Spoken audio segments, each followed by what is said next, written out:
Do we have another moral victory? Is that what we have again against Indiana? At least Brandon Miller performed well. A career night for the rookie, 35 points for Brandon, and we have a lot of trade rumors to discuss all today on Locked On Hornets. You are Locked On Hornets, your daily Charlotte Hornets podcast. Part of the Locked On Podcast Network, your team every day. In a minute, cuz we live.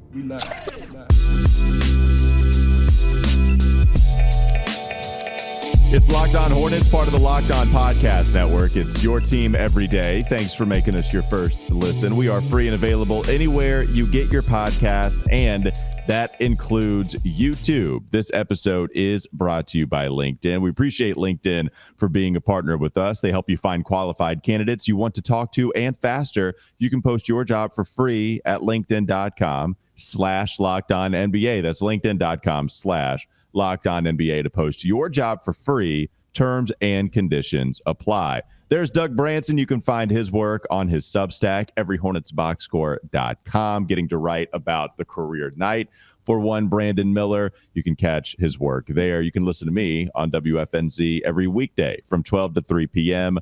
on Wes and Walker. I like the hat. It feels new. I don't think I'm ever correct in assuming that because you have so many and you just kind of bring it out when it's completely random. But they were going with the Mint City edition yesterday, and you decided to go with the mint color hat. It looks great. Brandon Miller looks great. There are a couple of great things to talk about, not the team's overall performance, but Brandon is certainly one of them.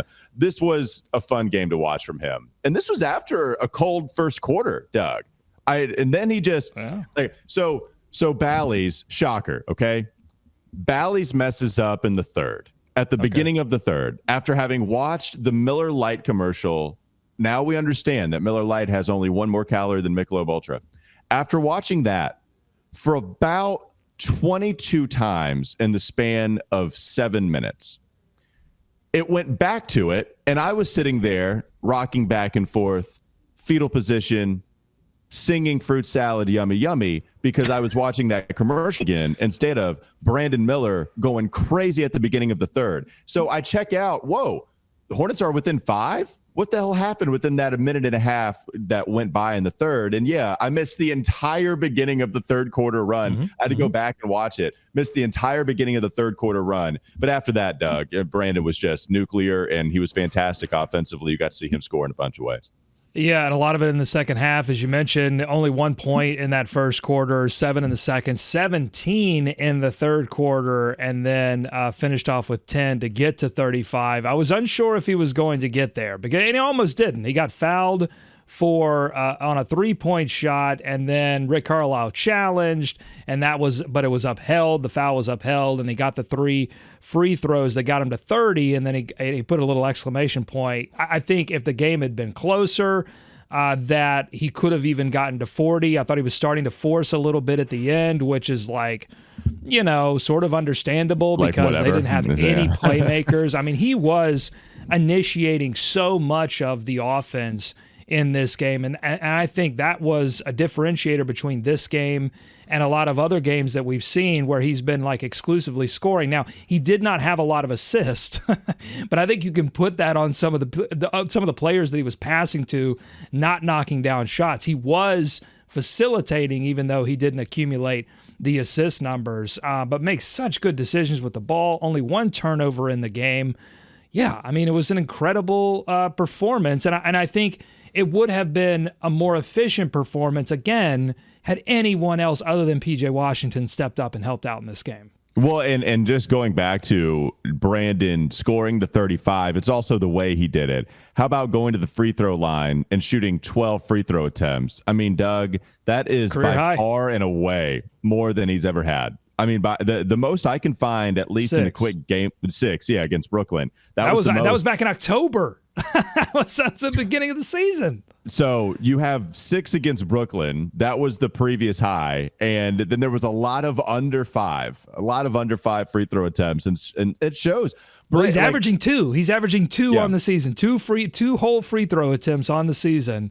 He goes in against Indiana, and Indiana's got some size down. He was not only getting contact and getting fouled, but he was also like going up against Miles Turner and Jalen Smith and finishing over those guys too. It wasn't just about trying to get to the free throw line. Like this was the variety of ways that he scored in this game is what really I think you look at and go, okay, this guy's destined for some. I don't know what it is, but he's destined for something.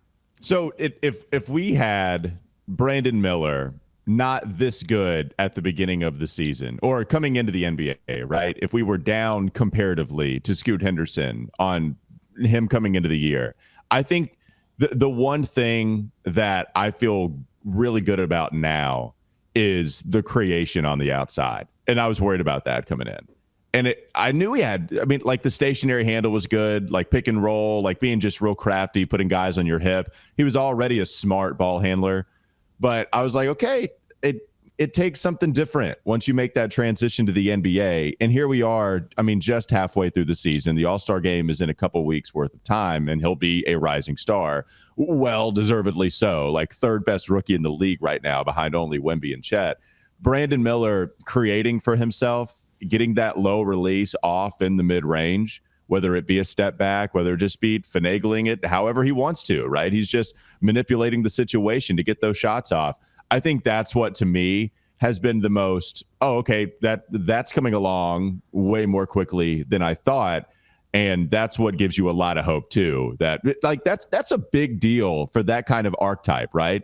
If you select Brandon Miller, because there's just not many 6'9", 6'10" wings that can do it all out there on the outside, big part of that is the handles, and the big part of that is to create your own shot. And Doug, we're seeing that pretty consistently.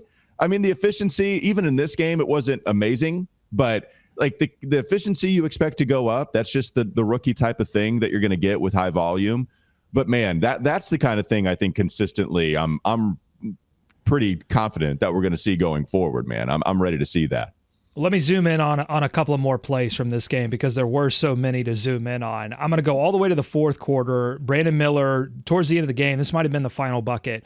Miller rejects the screen from Nick Richards, shoulder fake on your guy, Benedict Mathurin. Mathurin totally gets faked out by the shoulder fake. He drives. Somebody tries to come over and get the charge, but he gets up so high for the layup that they don't even call the charge. I think he was in position, and they don't even call the charge because literally his knee was up above the guy's head. Like, how are you going to call a charge on that? You can't. And they did, and he gets the and one on that. I think that was the second to last bucket for him. And the other play that I want to look at is, well, there was another one too where he used his shoulder, and he's been doing this more and more, using his shoulder to like, he gets it into the guy early, doesn't get the elbow out and like push off, but he uses that shoulder to create that space to get that step back mid-range jump shot. That was another good play. Off ball movement, he was standing above the break. Nick comes to set the off ball screen. No wasted movement in the flare out to the wing. He gets it, knocks down the three, and that means that the defender really can't, he doesn't have a second to make a decision on that Nick Richards screen, whether to go under it, take the long way, or try to get up over it. I mean, Nick sets a good screen, but the movement from Brandon Miller is so smooth. And then the final play that I want to zoom into, second quarter, beginning of second quarter, Brandon Miller drives, he makes the layup over Miles Turner. And then after that, he jets back down the floor, and for some reason is the guy chasing off the make. Indiana pushes, and for some reason, he's the guy that gets back to chase the ball handler. And afterwards, he's like, hey, can someone else get back? I just made the bucket over Miles Turner. Can anyone else get back and pick up the ball handler? My goodness. So yeah, he did say that, except with at least one more expletive there. Right, things I can't say on YouTube. So, and we can maybe talk about that in the next segment. He's leader, a dog. Here, let's talk about it now. He's a dog. He's a leader, and he said it. He said it at the end of the game, by the way. In his press conference, he said, that's me showing the leader that I am. I love it. You know, early on in interviews with you and other people, he was having fun. He was like, look, basically he was saying without saying, I'm a rookie. I can't come in here and say that I'm the leader of this team because there are veterans. There's LaMelo, and I love it. LaMelo isn't playing for whatever reason you want to ascribe to that. He's not playing. And Miles is not shooting well. Terry's gone. And I love that Brandon Miller's just like, F it. If I'm the only guy going to get back in transition, forget it. I'm the leader. So I'm the captain now. You are. I think that was a perfect dismount, to be honest with you. I don't know if that was Brandon Miller. I don't know if that was you. I'm but I juiced, think that was man. I'm excited. Dismount. No, it's good. And that was the perfect dismount.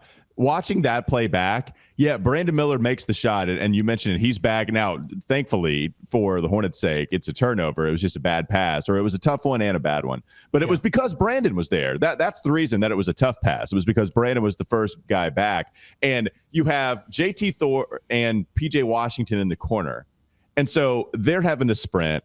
And this is the real egregious miss here.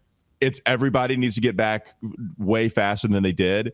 But Nick Smith Jr. is at the top of the key, and then he just goes over to the wing, and he's like, hey, I got my guy. I don't need to stop ball. Right. Someone stop the ball. Yeah, doesn't stop ball whatsoever. He's like, look, I'm over here. This is my guy. What do you mean? And then PJ and JT, clearly PJ was not full sprinting. JT Thor was not full sprinting. They need to get back way quicker than they did. But they're also starting at the same point as Brandon Miller, essentially, if not just a little bit there. But Nick Smith Jr. is at the top of the key. He's at the 3-point line. And Nick Smith Jr. goes to the wing, and I'm out of here. Okay. Brandon? Oh, you wanted me to pick that up? Yeah, you're right. My bad. That was funny. All right, we can talk more about Brandon in the next segment. Plenty more to get to. Coming up next on Locked On Hornets. Don't go to sleep on the Hornets just yet. I want to share some more good stuff about Brandon Miller, and then we can go into some of these trade deadline updates. Mark Stein all over the Charlotte Hornets right now. Mm-hmm. He's giving you some good hot nuggets for your face. That's Mark Stein and what he's doing at this trade deadline. We'll get to that in just a moment. Before we do that, this episode is brought to you by LinkedIn Jobs. When you're hiring for your small business, you want to find quality professionals that are right for the role. That's why you have to check out LinkedIn Jobs. LinkedIn Jobs has the tools to help you find the right professionals for your team faster and for free. LinkedIn isn't just another job board. LinkedIn has a vast network of more than 1 billion professionals, which makes it the best place to hire. It gives you access to professionals you can't find anywhere else, and LinkedIn does all of that while making the process easy and intuitive. Hiring is easy when you have that many quality candidates. So easy, in fact, that 86% of small businesses get a qualified candidate within 24 hours. LinkedIn knows that small businesses are wearing so many hats and might not have the time or resources to hire. That's why you should post your job for free at linkedin.com/LockedOnNBA. That's linkedin.com/LockedOnNBA to post your job for free. Terms and conditions apply.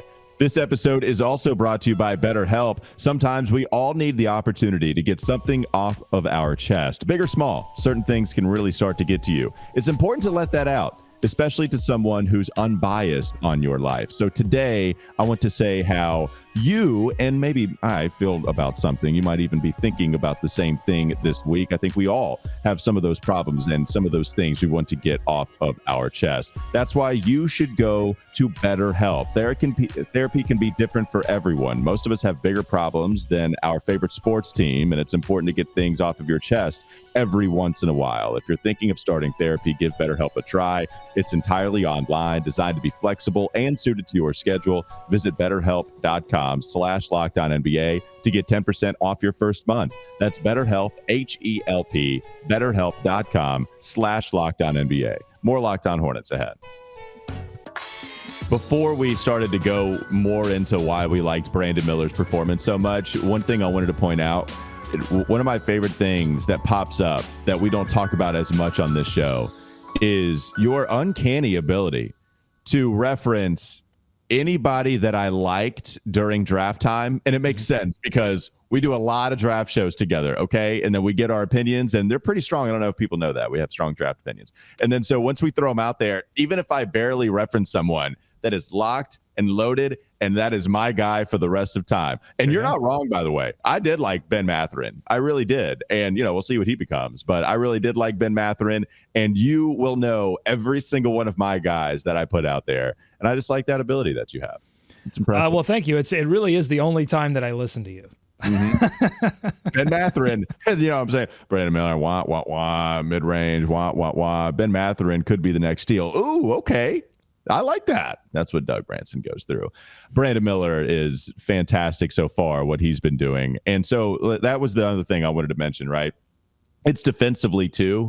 So offensively, that's where you take away most of what we saw against the Pacers. But the block was crazy. The block. So, oh my God. So the team defense, there are a couple things that are nuts. It's the recognition. It's helping. It's actually helping somebody defensively on the team. That's great. But it's also going baseline, making the read. The timing is perfect. And then you have the athleticism and the size on full display. Miles Turner is 7 feet tall. Not the strongest post player. I think he's more so on the finesse side than he is the strength side. But Miles Turner had an open slam. And then Brandon comes in and then finds just enough space between Miles Turner and the rim to go up, contest, and he reaches, I think, a higher pinnacle than what Miles Turner does, and then swats it. Like there were like quite a few things. Recognition, so actually helping somebody, timing, finding the right space, having the size, and then the athleticism. That was all married into one play to, like, I think my favorite defensive play from Brandon Miller so far this year. That was fantastic. Yeah, for sure. I mean, I think he's got tools. He's got certainly IQ, awareness on the defensive end of the floor to be a really good defensive player. I think he's going to have to be so good offensively that we never see like elite Brandon Miller defensive player, because, you know, when you have to do so much on the offensive end, you just can't afford to be elite. You can't afford to expend that much energy on the defensive end. Well, that's where the help from the GM is supposed to come in, right? Like now you have so much offensive responsibility. It would be great to not have as much, even though doing this is going to serve him better in the long term. But this is where the help from the front office comes in. Yeah. I just don't think he's ever going to win Defensive Player of the Year, and that's fine because he's going to help. He's just going to be a really good two-way player and an elite offensive player. That's really where I see him. But all that to say that I think as soon as he puts a little bit more work into his body, you know, that's where you're going to see all of the returns, because sometimes when he gets in 1v1 situations, it doesn't go very well for him. And so, but you see it there on the Miles Turner block that he has some of that tools to be an impact player on the defensive end of the floor. And you know, it's got a lot of people talking right now, Walker. You got this 35-point game. He nearly had 30 points in the past couple of games. He scored 20-plus over the past 4. We talking rookie? Is he getting into the Rookie of the Year conversation, Walker, for you? No, he's not. I mean, this is the problem, right? Like, I get mad at people for even, I saw this on Twitter. I get mad at people for asking this question, because now what it does is it paints people into a corner. Despite having nothing but praise for Brandon Miller, now we have to say something bad in comparison about Brandon Miller when we're going against, Wemby, or Chet. I know you're not. I know you're saying you're not doing that. I did see this though. I saw this, right? And he wins Eastern Conference Rookie of the Month. Absolutely should get that award, maybe even the rest of the way. Remember, LaMelo Ball did that before he got hurt. Just won every single Rookie of the Month award. Brandon Miller, that might happen to him before season's end, just continuing to win that. But it doesn't mean that he should be in over Wemby, who it maybe got off to a slow start, but now, like, you can just see how crazy good he is. And same thing with Chet. And it's okay to be third in this race, but at least he's bona fide, no doubt, first-team All-Rookie. And that's okay. Listen, the guys that are going to be in contention for Rookie of the Year are Wemby and Chet, and those are multi-cat guys. You know, they're scorers, they're rebounders, they're blockers. And, you know, right now, Brandon Miller is really exclusively a scorer. He's going to have a big-time block every now and then. He'll have a fun pass. He'll have a 7 or 8 rebound game every other game. But right now, he is exclusively for the Charlotte Hornets a scorer. And I think it's impressive that he is that, by the way, when you consider the fact no LaMelo, no Frank Ntilikina, no Cody Martin in this game. We didn't even mention that. There were no playmakers on the floor. Remember when Brandon Miller struggled in Summer League because there was literally no one to pass him the ball except for Nick Smith Jr.? Well, guess who was like backup point guard in this game? It was Nick Smith Jr.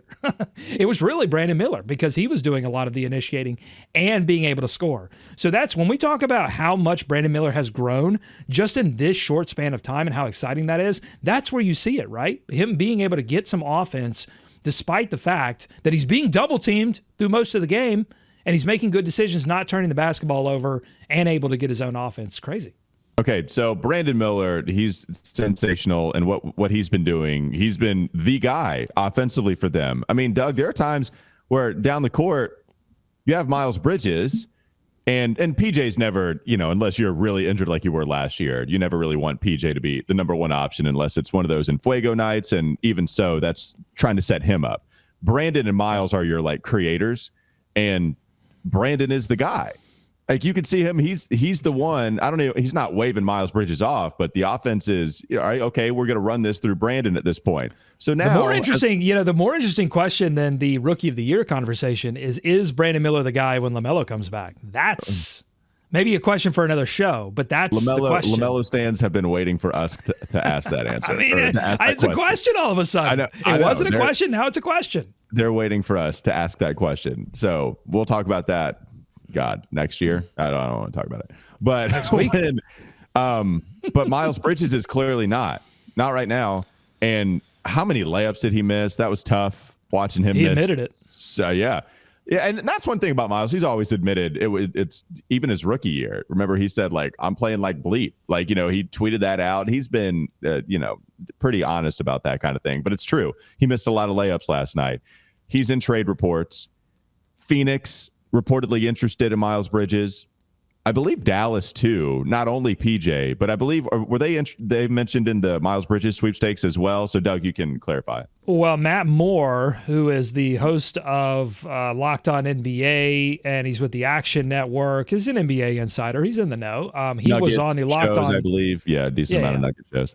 He was on the Locked On Mavs podcast, and he said that he's hearing Miles Bridges' name come up in Dallas Mavericks trade discussions, maybe even more than PJ Washington. Like the PJ Washington connection makes sense because, PJ is from Dallas. The Grant Williams experiment in Dallas is not exactly going great. And so they still need more forward help to go with Kyrie and Luka if they want to make a run. And so, like that makes sense. But where is the forward help going to come from? Does it come from Miles or does it come from PJ?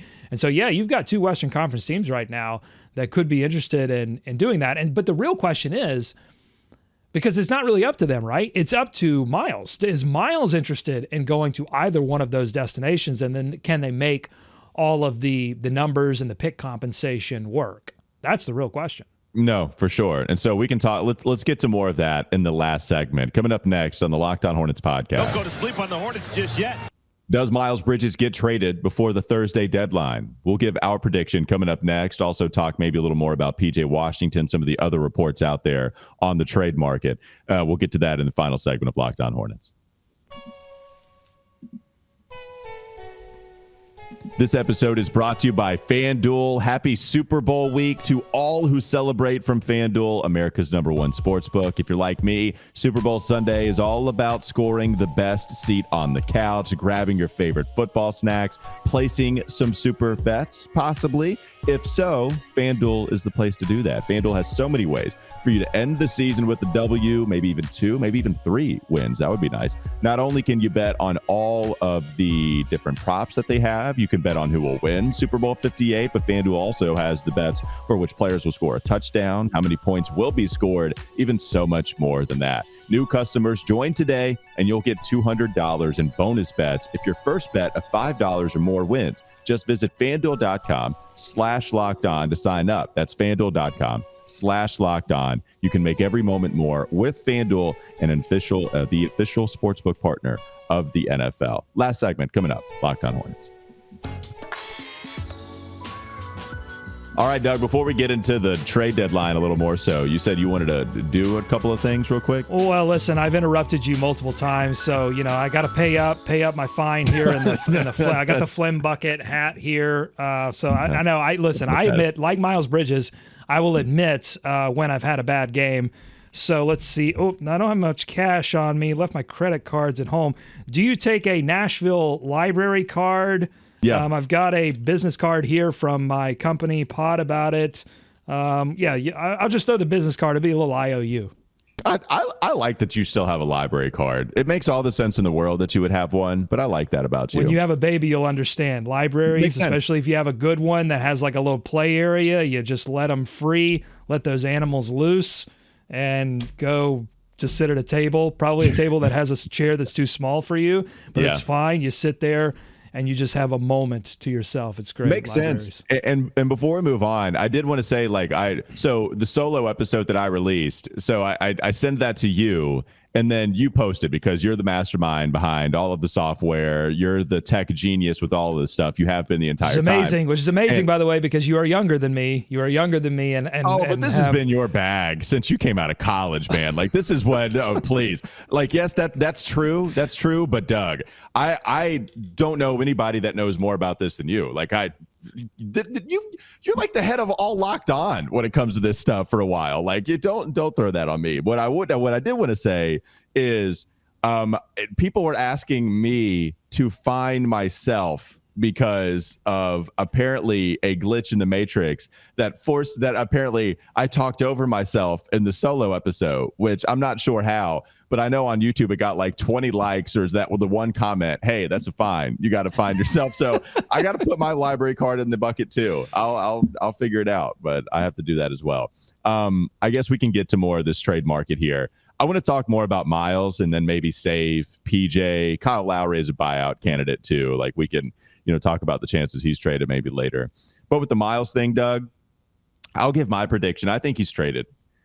I think Miles Bridges will be traded to the Phoenix Suns or the Dallas Mavericks or another team that is desperate to go to a different level in playoff contention. Because I think what's unfortunate about this, right? Like, the thing about this that people aren't really talking about, it's the fact that other NBA franchises want to take advantage of the fact that Miles Bridges did not play for a year, is only playing on the qualifying offer because he did not play for a year after not being suspended, but they say he was, but not being picked up because, he was arrested for felony domestic violence. And so now here we are at $8 million this season. Granted, you don't have him in a contract long term, but this is the loophole. I think teams feel like they can go and get still what is a very, very good NBA talent in Miles Bridges. And because I think they see such an advantage with the low money this year, you can figure out you at least have some cap space next season. Not much, but at least you have some kind of cap space that you might be working with.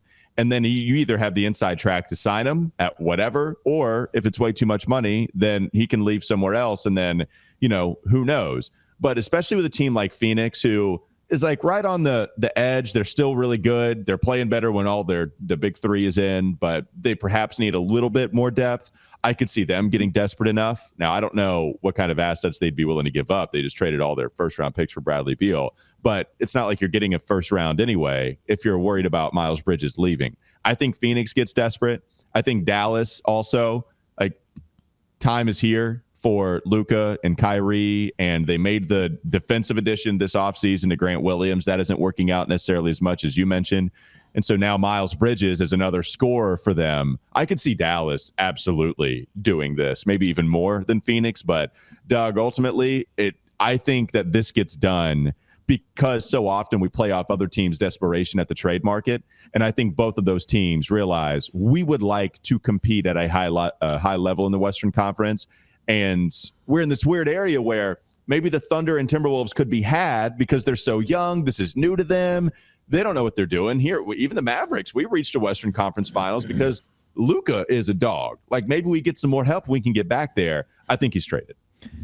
I do too. I hope that the Hornets understand the leverage that they can hold over this situation and maximize the return. So whether that be a protected first-round pick or whether that be a young player on a reasonable contract that has, like, some value that people look at and go, okay, that's a player that could actually contribute to this team and possibly has a little bit of ceiling to grow into.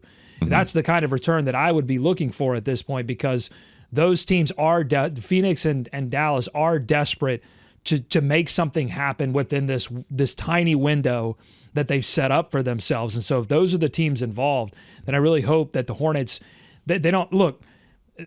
Typically, there would be the contract being expiring, no bird rights, and in a sane world, the felony domestic violence stuff and the PR backlash that should accompany it. In a sane world, that would be that would be a barrier. But I think, look, if you're another team, you have to look at what happened in Charlotte with him coming back and make the calculation that the PR hit is not going to be that big of a deal. Like, it's just like your fans are not going to make that big of a stink over it. They didn't in Charlotte. I don't think they are in Phoenix. I don't think they are in Dallas. Especially because those two teams in Phoenix and Dallas actually have championship aspirations. So as sad as that is the reality of the situation. The reality. Yep. Yeah, I mean, some folks on Twitter, some writers, they're all going to make a stink about it, and then everybody moves on. That's the unfortunate reality. Well, especially with this time going by, too, to your point. I mean, think about that. If it didn't happen in the moment, then think about it as here we are in February. As time moves on, it's going to be less and less loud. It's not going to be nearly as loud as it might have been at the beginning, even though it really wasn't.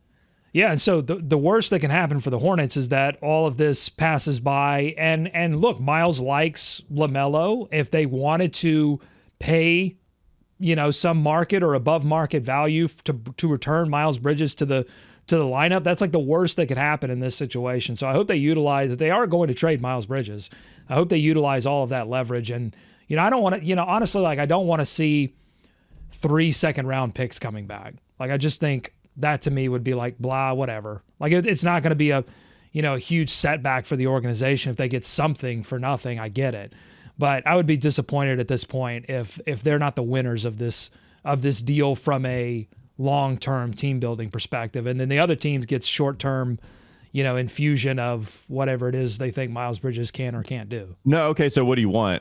Like if it's not 3 second rounders, yeah, protected first, or a young player that actually excites me plus multiple second rounders. Not $8 million filler. Yeah. No, I wonder about the first round pick because the leverage is weird here, because usually if a guy has say so in wherever he wants to go, then the team doesn't have a whole lot of leverage. It's not like, oh, okay, I can just go to this franchise and get a better deal because they want they want Miles Bridges so badly. Miles might not want to go over there. There's a fine for me going into the Flynn bucket. So when you don't have the other teams to explore, and then it's just really Dallas or Phoenix, like it's good to have another team in the bidding war, if you will. And so maybe we'll figure out exactly who would be willing to give up more. But yeah, a protected first round pick is probably right, what you would be asking for.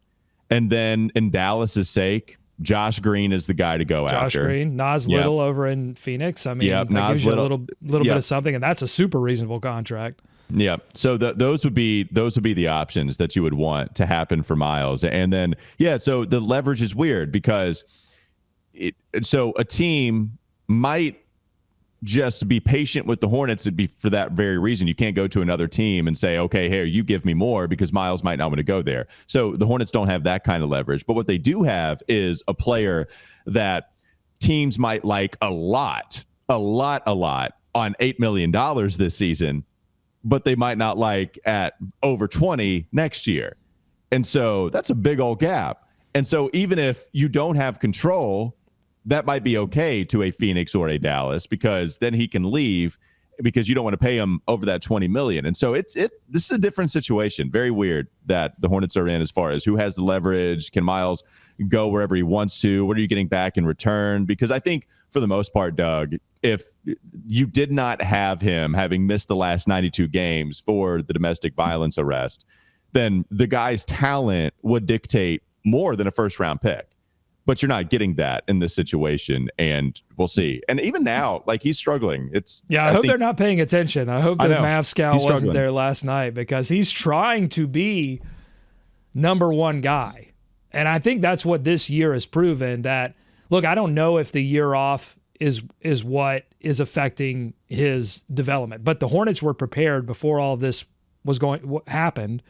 The Hornets were prepared to give him near max money to be essentially a number two to LaMelo. And I don't know that his play has signaled to me number two guy. I think it's signaled to me like number three, number four guy, possibly, like a role player more so than someone that can be trusted to take 19, 20, 21 shots and come out with an efficient performance. So the Hornets, when this is all said and done, if they get value back if they do hold these teams' feet to the fire and they get value back for Miles Bridges, that they could save themselves maybe a lot of pain in the future. I don't know. Yeah, we'll see. And then we'll see also what happens with Kyle Lowry, Gordon Hayward, buyout candidates, and then PJ Washington, who I kind of do hope other teams are watching him, especially last night. And then maybe we can make the joke of every other game you watch PJ Washington, and then you just have him on that schedule. We'll talk about that tomorrow with more of those trade rumors. That'll do it for today on Locked On Hornets. Thanks for making us your first listen. We're free and available anywhere you get your podcast, and that includes YouTube. Go check out Doug's work on his Substack, everyhornetsboxscore.com. Listen to me, WFNZ, every weekday from 12 to 3 p.m. I feel like Doug is. Yeah, I'm laughing at Doug because he's got something. Go ahead, Doug. Well, I just saw. Look, Phoenix has got Bol Bol on a $2 million deal. So you know what? I changed my mind. Phoenix, you throw in Bol Bol, I get to scream Bol Bol for the rest of the year. Bol Bol. Then you know what? We got a deal. I didn't interrupt you. I waited. No, you didn't. That's it. We'll end with Bol Bol. Tune in tomorrow to find out if we get Bol Bol after not getting him 5 years ago.